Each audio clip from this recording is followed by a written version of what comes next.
유명한 저술가 마크 트웨이는요, 우리 인생에는 두 가지 중요한 날이 있다고 합니다.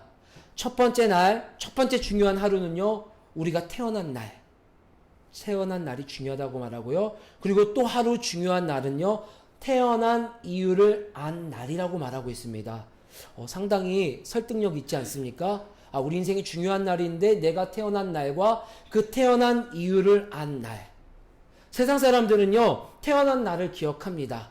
태어난 날을 인지도 합니다. 하지만 대부분 많은 사람들이 내가 왜 태어났는지를 몰라서 무수히 방황을 하다가 잘못된 결정을 하기도 하고, 때로는 잘못된 데서 헤매고 있기도 합니다. 그러는 가운데 특별히 우리 그리스도인들, 여기 있는 우리 가족들은요, 예수님을 믿음으로 말미암아 하나님의 은혜로 말미암아 내가 태어난 이유, 나의 존재의 이유에 대해서도 알게 되는 은혜를 누리게 됩니다. 그런 자들을 때로는 성경은요, 그리스도인이라고 하고, 때로는요, 사명자라고도 하고요, 때로는 부르심에 반응하는 자들이라고 말하기도 합니다. 이런 자들은요, 매해, 저희가 오늘 송구영신 예배를 드리니까 매해 첫 주 하나님 앞에 예배를 드리면서 결단하고, 하나님, 내가 이 부르심대로 살아가겠습니다. 내가 이 부르심대로 내 인생을 드리겠습니다.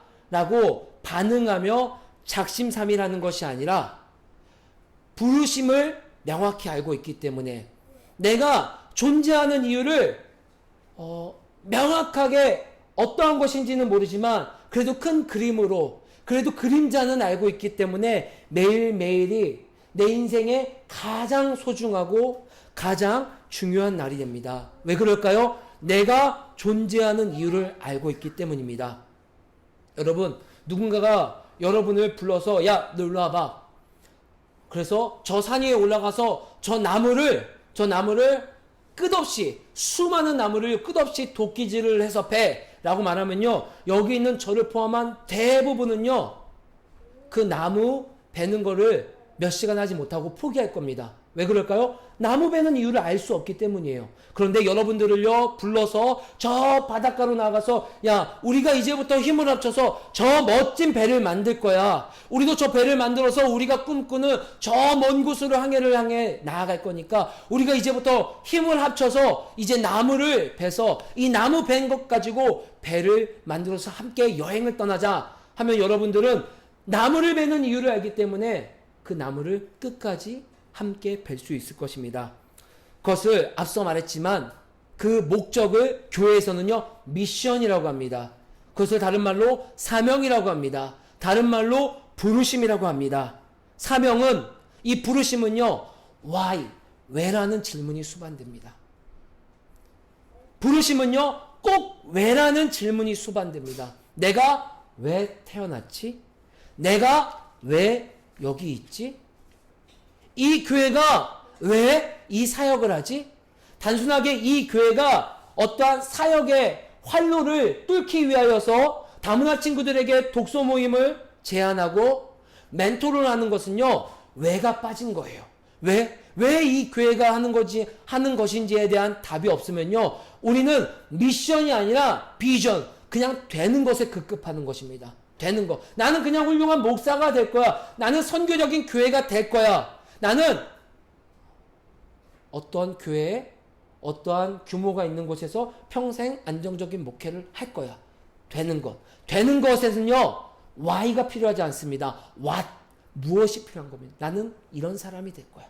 그런데 좀 더 고차원적인 미션을 반응하는 사람은요, 내가 이런 교회가 될 건데 왜 이런 사역을 하지? 내가 왜 다문화 친구들에게 복음을 전하려고 하지? 내가 왜 아무도 알아주지 않고 돈 한 푼 받지 않고 내 시간을 들여서 멘토를 하려고 하지? 그 왜라는 질문을 하고 행동을 하게 됩니다. 우리는 이 왜라는 질문에 대해서 지난 시간 부르심을 대하는 자세를 통하여서 미션, 부르심, why에 대한 부분을 함께 살폈습니다. 오늘은요, 그 살핀 전제들을 가지고 그 부르심을 발견하고 부르심을 향하여 살아가는 그 사명자들의 이야기를 성경에서 들으려고 합니다. 2020년 여러분 1월 첫째 주예요. 여러분 나이들을 한 살들을 더 잡수셨습니다. 먹었습니다. 어떤 사람은요 이제 40대에 들어간 사람이 있고요. 어떤 사람은요 20대가 꺾인 사람이 있고요. 어떤 사람은요 학년이 바뀌는 사람들도 있습니다. 연초 우리가 나이가 바뀌고 학년이 바뀌면 많은 도전을 받고 새로운 마음들을 갖습니다. 그런데 그 새로운 마음과 새로운 동기부여가 일회성으로 끝나는 것이 아니라 매일매일 새롭게 나의 사명으로 나의 부르심으로 뜨거워지고 그 부르심 때문에 감사하고 부르심 때문에 흥분될 수 있는 그런 우리 길가진리교회 가족들이 되시기를 주의 이름으로 소망합니다. 먼저 사명이 우리가 기억해야 될 것은요. 먼저 이 사명이 확실하다고 해서 인생이 문제없이 큰 굴곡 없이 가는 것은 아닙니다. 제가 수많은 설교들을 통해서 여러분들에게 나눴습니다. 아브라함은 갈대우르에서 하나님의 음성을 듣고 하나님께서 말씀하신 가나안 땅까지 갔습니다. 그런데 그 가는 여정 가운데 어떠한 문제도 없었나요? 아니에요. 자신의 아내를 누이라 말하며 자신의 아내를 잃을 뻔한 위기도 처하게 되고 어려움을 처하기도 합니다. 다윗은요 기름 부음 받았더니 와 이제는 내가 진짜 이스라엘 왕이 되나? 내가 이제는 하나님께 쓰임을 받나? 이렇게 명확한 부르심은 있을 수가 없잖아요. 근데 그 기름 부으심 받았더니 사울 왕에게 내 목숨을 잃을 뻔한 위기로 늘 쫓기며 살아갑니다. 신약에서 한번 살펴볼까요? 여러분 스데반은 어떻죠? 스데반은 예수님이 나의 그리스도임을 알고 내 신앙을 유지하고 내 신앙을 선포했더니 오히려 어떻게 됐습니까? 돌에 맞아 죽었어요. 내가 있는 곳에서의 나의 부르심, 그 부르심을 위해서 살아간다고 할지라도 어떠한 성공과 부와 인생의 고든 길이 보장된 것은 아닙니다. 그러면 그 보장되지 않은 때로는 험난함과 어려움이 우리 앞에 있는 그 길 가운데서 우리가 어떻게 이 부르심에 반응하며 살아갈 수 있을까요? 아니 우리가 어떻게 그렇게 살아낼 수 있을까요? 오늘 그런 소망을 가진 자들에게 성경은 우리에게 이렇게 말하고 있습니다. 성경의 말씀을 하나님의 말씀을 여러분들이 들을 때 우리도 성경의 한 무명자 혹은 한 유명자가 살아가며 준비하며 대응하는 모습들을 내 것으로 만들어서 우리도 우리 부르심 가운데서 매일매일 그렇게 반응하고 그렇게 살아낼 수 있기를 다시 한번 간절히 주의 이름으로 축복하며 소망합니다. 그렇다면 우리가 매일매일 어떻게 이렇게 부르심 가운데 반응하며 살아갈 수 있을까요? 오늘 사도행전 16장의 말씀은요, 참 이 교회가 세워지고 이 교회가 나아가는 데 있어서 참 근간이 되는 여러 말씀 가운데 한 구절의 말씀입니다. 오늘 이 사도행전 16장의 말씀을 통하여서 우리가 어떻게 준비하는지에 대해서 다시 한번 기억해 보고자 합니다. 다른 것이 아닙니다. 우리 매일매일 분별하는 매일매일이 되었으면 좋겠습니다. 여러분의 부르심을, 여러분을 통한 하나님의 일을 매일매일 분별할 수 있는 그런 자들이 되기를 주의 이름으로 소망합니다. 사도행전 16장 6절로 7절의 말씀 읽어볼까요? 시작. 성령이 아시아에서 말씀을 전하지 못하게 하시거늘 그들이 부르기아와 갈라디아 땅으로 다녀가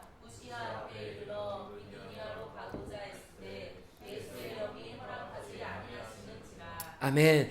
여러분들이 지금 위치한 그 길, 여러분들이 서 있는 그 길이 하나님께서 허락하시는 그 길인지 혹은 하나님께서 허락하지 않는 그 길인지를 우리는 매일매일 분별해야 된다는 거예요. 우리는요, 살다 보면 실은 이런 실수들을 많이 합니다. 어떤 실수들을 많이 하면요, 인생의 큰 사건에 대해서만 분별하기 위해서 애써요. 어떤 인생의 터닝 포인트 지점에서만요, 그 터닝 포인트가 인생의 정말 가장 끝이고 마지막이고 가장 큰 굴곡점이고 변함점인 줄 알고 그 부분에서만 우리가 분별하기 위해서 더 많은 시간과 더 많은 에너지를 쏟는 실수들을 범하기도 합니다. 그 실수들을 가장 잘 범하는 사람 중에 한 명이 바로 저예요. 제가 일반 대학교를 다니다가 하나님께서 어떠한 이 목사로서 또 신학교에 입학하고자 하는 부르심, 이러한 좀 소명들을 저의 마음 가운데 조금 막 불끈불끈 주시는 것 같아요. 근데 너무 이렇게 그림자 같아서 명확하지가 않은 거예요. 차라리 바울처럼 다메섹 도상에서 용하나, 나는 네가 그렇게 믿고 있는 예수야. 너가 신학교 가서 이제 목사가 됐으면 좋겠어. 여러분, 이 음성 들으면요, 목사 안 될 사람이 어디 있겠어요. 근데 저에게는 아쉽게도 그런 음성을 들리지 않았어요. 그래서 어떤 마음의 뜨거움을 주시고, 이 길을 가는 건가 맞는 건가, 나는 이렇게 더럽고 초라하고 아무것도 정말 목사로서 할 만한 사람이 아닌데 이 부르심이 맞나요 안 맞나요? 라는 되게 분별이 필요한 때가 저에게도 있었습니다. 정말 간절했습니다. 그래서 제가 무엇을 했는지 아십니까? 금식기도원을 갔어요. 금식기도원을 가서 저는 뭐 40일 금식기도 그런 거 못 해봤어요. 하지도 못할 사람이고요. 가서 무려 5일 금식기도를 했어요. 여러분 안 놀라시는데, 여러분 5일 금식기도 하는 거 정말 어렵습니다. 세상을 다 잃는 것 같고요. 뭐 기도하는데, 여러분 이 금식기도 하는데, 여러분 금식기도 하면 막 기도가 잘 될 것 같죠? 아니요. 금식기도 하면요, 계속해서 먹을 거 떠올라요. 내가 이 금식기도만 끝나면 가서 이거 먹을 거야. 내가 금식기도만 끝나면, 그러면서도 하나님 앞에, 하나님 이 길이 맞습니까? 하나님 제가 정말 이 신학교를 입학해야 되는 겁니까? 저는요 그릇이 더러운데요. 이렇게 기도하다 보면 이제 집에 가서 떡볶이 먹고, 이제 우리 집사님 오늘은 저기 뭐죠? 무한 뷔페, 고기 무한 뷔페 가야지. 막 그런 생각이 막 치열하게 5일 동안 이렇게 싸우고서 제가 신학교에 들어가는 것을 개인적으로 응답을 받고 결정을 했습니다. 그런데 이 분별은요, 이 간절함은요, 이 매일매일의 분별함은요, 그때만 해서는 안 되는 거예요. 매일매일 내가 서 있는 위치에서, 하나님 이 일이 하나님 원하시는 일이고 이 길이 내가 발견되기를 원하시는 길입니까? 라는 분별이 필요하다라는 것입니다.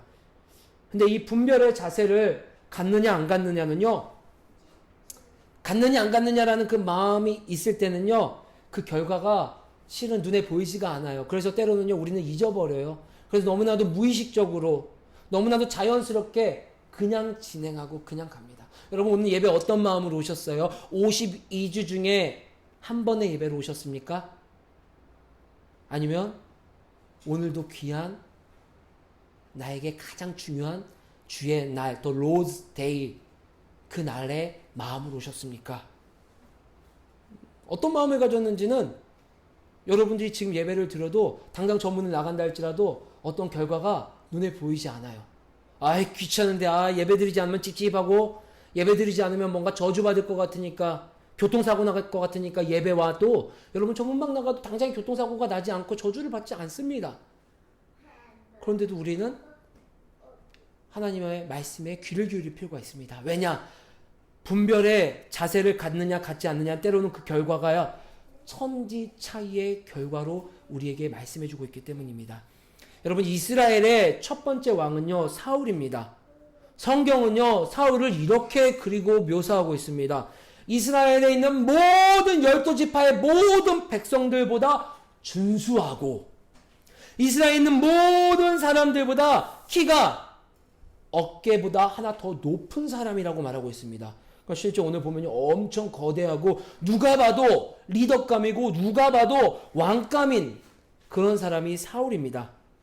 그런 사울을 사무엘은 기름 부어 왕으로 삼았고, 또 그 이스라엘 백성들도 모두가 사울 하며 사울의 왕됨을 기뻐하며 응원했습니다.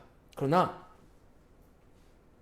우리는 결과를 알고 있습니다. 사울 왕은 실패하였습니다. 그는 하나님을 향한 초심을 잃고 하나님의 일이 아닌 사람의 일에 목을 매이고, 사람의 일에 내가 발견된 그 결과, 성경은 사울 왕을 버렸다라고, 하나님은 그를 버렸다라고 후회하고 있다고 말하고 있습니다. 우리 사무엘상 15장 35절 말씀 함께 읽어볼까요? 사무엘상 15장 35절 말씀입니다. 그리고 사무엘상 15장을 계속 좀 펴놨으면 좋겠습니다.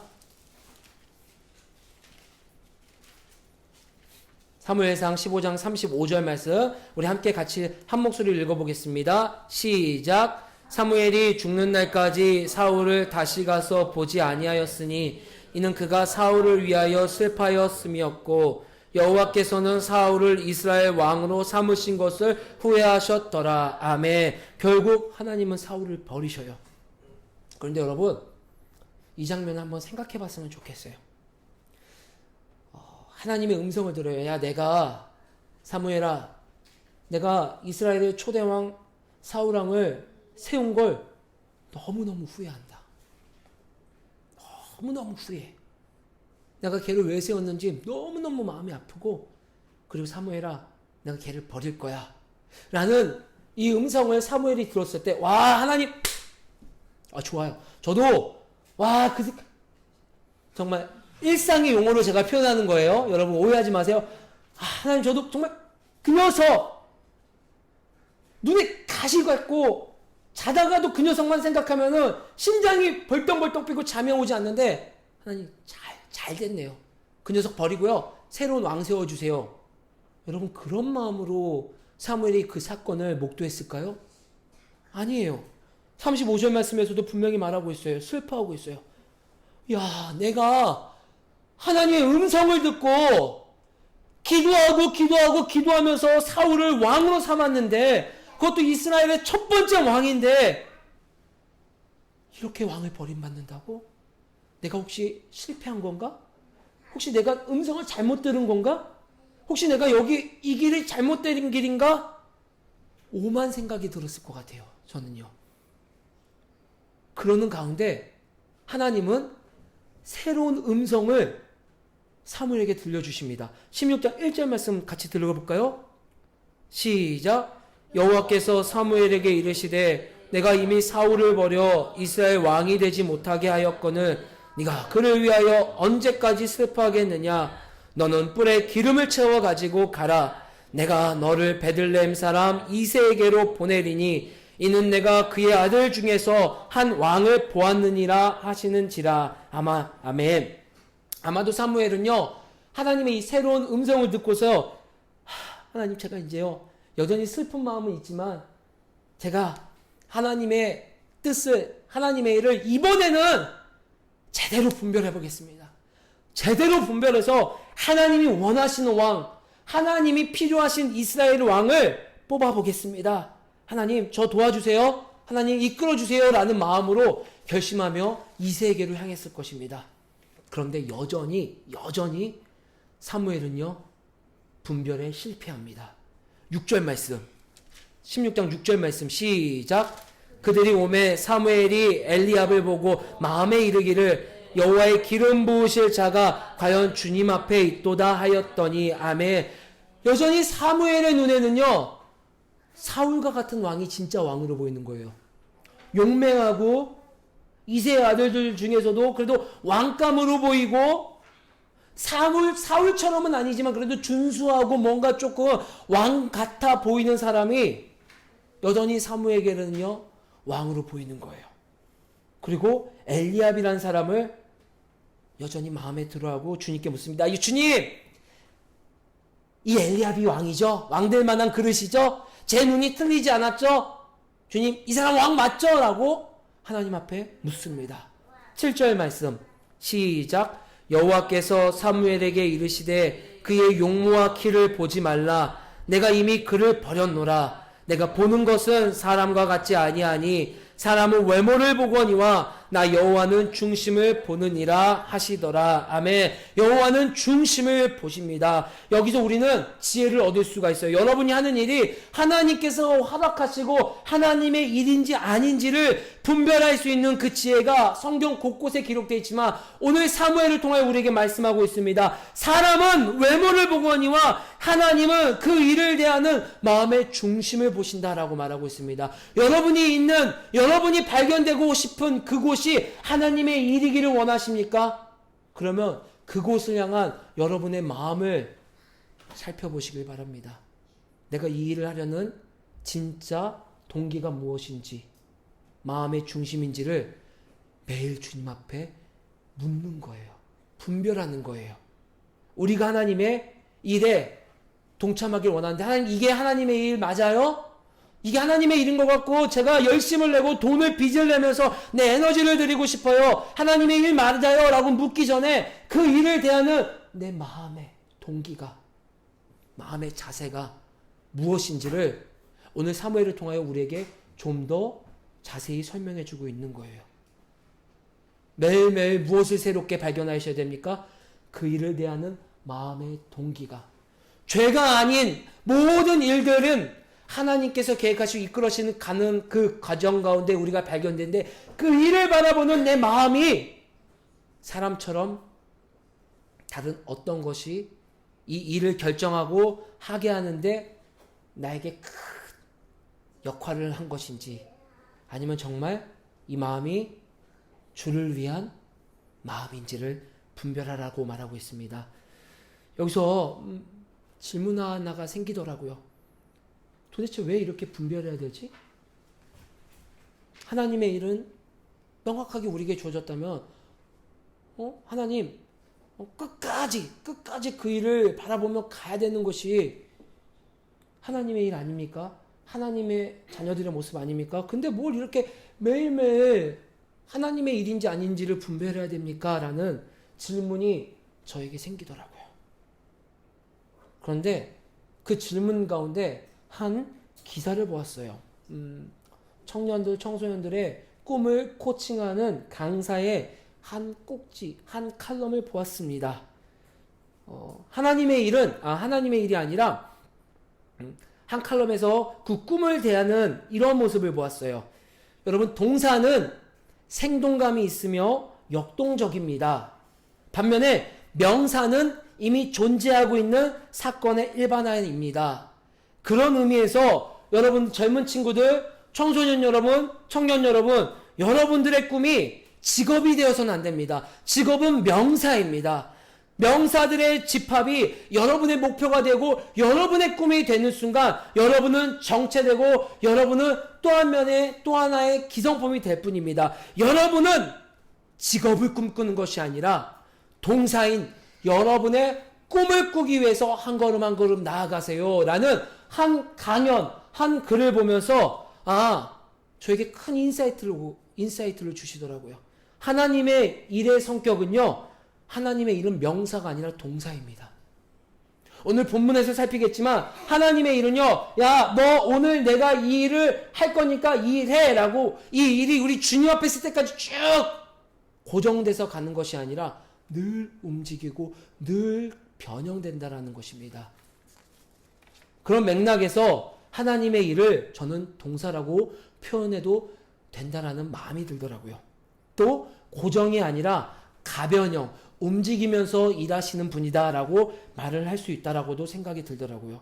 여러분, 사도행전 16장은요, 바울이 2차 전도 여행을 하는 서두의 여행기입니다. 이 이야기를 살펴보면요, 바울은 2차 전도 여행의 계획 자체를요, 기존 신자들에게 가는 것으로 계획을 삼고 여행을 첫 발을 내딛었어요. 어떤 신자들이요? 1차 전도 여행 때 세워진 교회, 1차 전도 여행 때 복음을 들은 그리스도인들에게 가서 다시 한번 복음을 불일 듯 일어나게 하며 흐려진 자들에게 복음을 선명하게, 흐려진 자들에게 다시 한번 복음으로 살아낼 수 있는 그런 마음으로 2차 전도 여행을 계획하고 실제 2차 전도 여행을 그렇게 시작했어요. 그런데 오늘 함께 읽었었던 사도행전 16장의 말씀에서부터 하나님은요, 그 명사형으로 고정된 하나님의 일이 동사로, 고정으로 계획된 하나님의 일이 가변적으로 변화되기 시작합니다. 그러면서 생각하지도 않았던 지역으로, 생각하지도 않았던 불신자들에게 바울의 선교팀의 발걸음을 옮기게 하십니다. 16장 9절로 10절 말씀, 사도행전입니다. 이제 사도행전 말씀에 고정하시면 됩니다. 사도행전 16장 9절로 10절의 말씀입니다. 함께 읽어볼까요? 시작. 밤에 환상이 바울에게 보이니 마게도냐 사람 하나가 서서 그에게 청하여 이르되 마게도냐로 건너와서 우리를 도우라 하거늘 바울이 그 환상을 보았을 때 우리가 곧 마게도냐로 떠나기를 힘쓰니 저 사람들에게 복음을 전하라고. 아멘. 바울은 아시아에서 복음을 전하고 본인이 전도했던 곳에서 다시금 사역을 하고 싶었습니다. 그런데 하나님은 9절 10절 말씀을 통하여 마게도냐라는 지역으로 발걸음을 옮기게 하십니다. 좋아요. 하나님 좋아요. 그럼 제가요 마게도냐로 가서 복음을 전하겠습니다 라고 맞춰서 마침표를 찍고 그곳에서 명사가 되면 좋겠는데, 하나님은 이제 이후로 사도행전 28장까지 계속해서 움직이는 하나님의 계획과 일을 우리에게 보여주시고 말씀하고 있습니다. 때로는요 유대인들에게 복음을 전하게 합니다. 때로는요 이방인들에게 복음을 전하게 합니다. 때로는요 나를 잡은 로마 병정 원수들에게도 복음을 전하게 합니다. 하나님의 일은요 계속해서 움직이게 됩니다. 기억하십시오. 어제 있었던 여러분이 머물렀던 그 장소가, 어제 만났던 그 사람이, 어제 있었던 그 일들이 오늘은 하나님의 일이 아닐 수도 있어요. 내 일이 될 수도 있어요. 내 마음의 변화로, 잘못된 동기로. 그렇기 때문에 우리는 매일매일 내 마음을 분별하고 하나님의 일인지 아닌지를 멈춰서서 물어보셔야 됩니다. 여러분의 마음의 중심이 어디로 향하고 있는지를 살피시기를 주의 이름으로 간절히 소망합니다. 여러분, 저 모르겠는데요, 목사님. 여러분, 많은 사람들이, 많은 청년들이 저에게 물어봤어요. 저 목사님, 이 결정이 하나님의 일인지 아닌지 모르겠어요. 근데 여러분 곰곰이 생각해 보세요. 곰곰이 생각해 보세요. 알아요. 내가 왜 이 말을 했는지, 내가 왜 이 선택을 했는지, 내가 왜 이 행동을 했는지, 내가 왜 이곳에 서 있는지. 가끔 그래서 저는 저 자신을 보면요 답답할 때가 있어요. 너무 돌다리를 많이 떠들면서 가는 거예요. 하나님, 이 일에 제 이름이 드러나고 제 사역이 드러나고 어떠한 교회 안정화를 위해서 일한다면요, 하나님 멈추겠습니다. 여러분, 저 뒤에가 어수선하지만요, 제 마음 가운데 또 잘못된 동기가 제 마음을 덮는 순간 저는 또 저걸 덮을 것입니다. 여러분 스스로 곰곰이 생각해 보세요. 내 마음 압니다. 왜 일을 하는지. 그럼 목사님, 제가 어떻게 해야지 할 수 있을까요? 예. 잘못된 결정을 해도 좋습니다. 다만 제가 여러분들에게 드리고 싶은 마음은 매일매일의 분별의 태도를 놓치지 말자는 거예요. 매일매일. 우리가 어떻게 완벽할 수가 있겠습니까? 제가 어떻게 완벽하게 할 수 있겠습니까? 매일매일 치열하게 물어보셔야 됩니다. 그런 의미에서 매해가 아닌 매일매일을 새롭게 분별하여 여러분들이 머무는 곳이 새로운 하나님의 부르심으로 흥분되고 열정을 쏟고, 누군가 얘기하더라고요. 열정은요 목소리 크고요 행동하는 것이 아니라 열정은요 꾸준함이래요. 열정은요 끈기 있는 거래요. 여러분, 그 일에 열정을 가질 수 있는 우리가 되었으면 좋겠습니다. 그래서 매일매일 하나님의 일을 분별하여, 내 마음을 살피고 하나님의 일을 분별하여 그 일에 동참하고 그 일에 주가 머무시는 그곳에 내가 발견될 수 있는 2020년 한 해가 되기를 주의 이름으로 간절히 소망합니다. 기도하겠습니다. 하나님, 감사합니다. 너무너무 고맙습니다. 하나님, 우리는 다 연약해서 우리 마음에